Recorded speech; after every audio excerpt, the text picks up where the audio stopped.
Hello everyone, this is Tim Pichot, Certified Financial Planner with Wealthcare Advisory Partners. Today I'm excited to show you a new piece of technology called Riskalyze.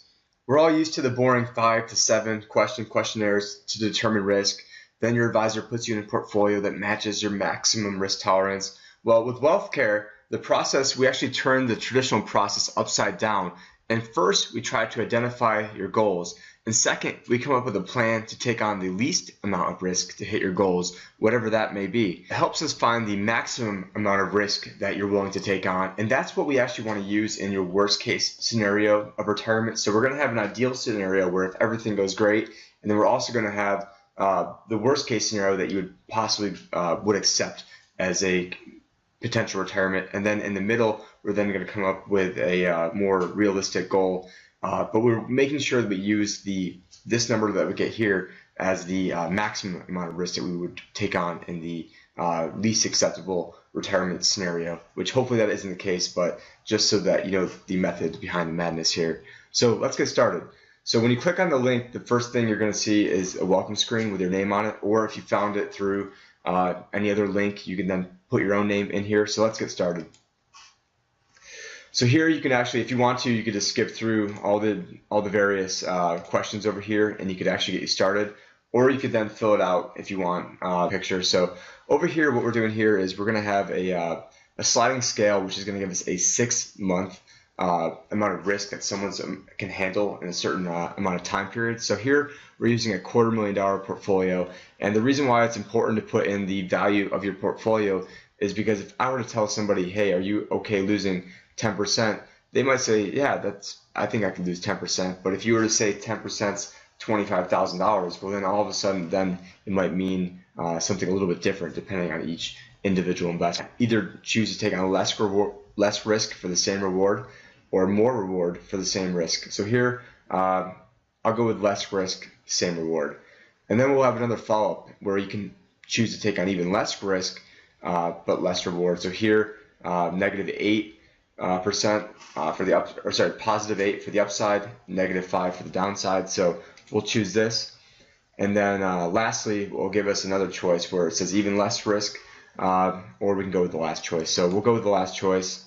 That's going to give us a risk number of 31. So if that feels like that's your risk tolerance, what's going to happen is it's going to automatically be sent over to me. So as soon as I update the Riskalyze assessment, we can take a look at your current portfolio.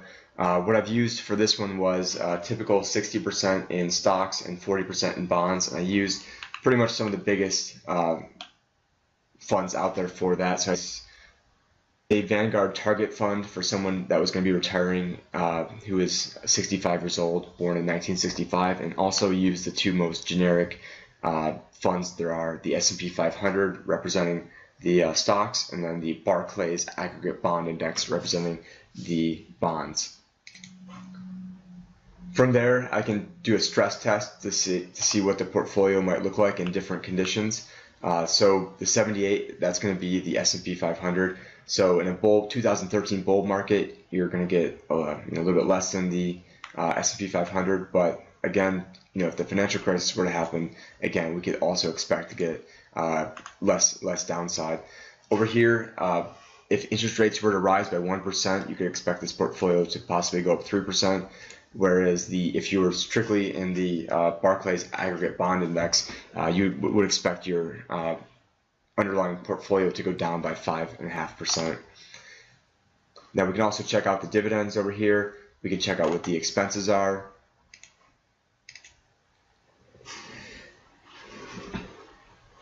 And once we have checked that out and we've inputted your current portfolio, we then want to come over and update your portfolio to more match your risk tolerance. So with this person being at 31, obviously right now they have much more, they have twice as much risk as they can potentially handle.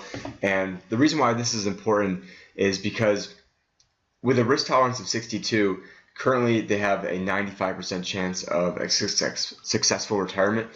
And what's hard for people to grasp is that you can actually take on less risk in retirement and greatly increase the chance of having an unsuccessful retirement. So in this case, Mr. John Sample over here, we go to a 31, and now he actually has a 0% chance of a successful retirement. So what that means is we now need to go do a financial plan. This is not a financial plan, mind you. Our financial planning engine does over 100,000 simulations. This is just doing one using straight line analysis, but it is a good starting place, and it is a great place for discussions to see why it is important to have a plan. And one of the most important factors in any plan is actually going to be the timing of recessions, which is something that nobody knows when it's going to happen, but I always try to manage money keeping that in mind, especially since we are 7 years since the last recession. But hope you guys enjoyed this today. If you have any questions, please let me know. And thank you for watching my video, and take care.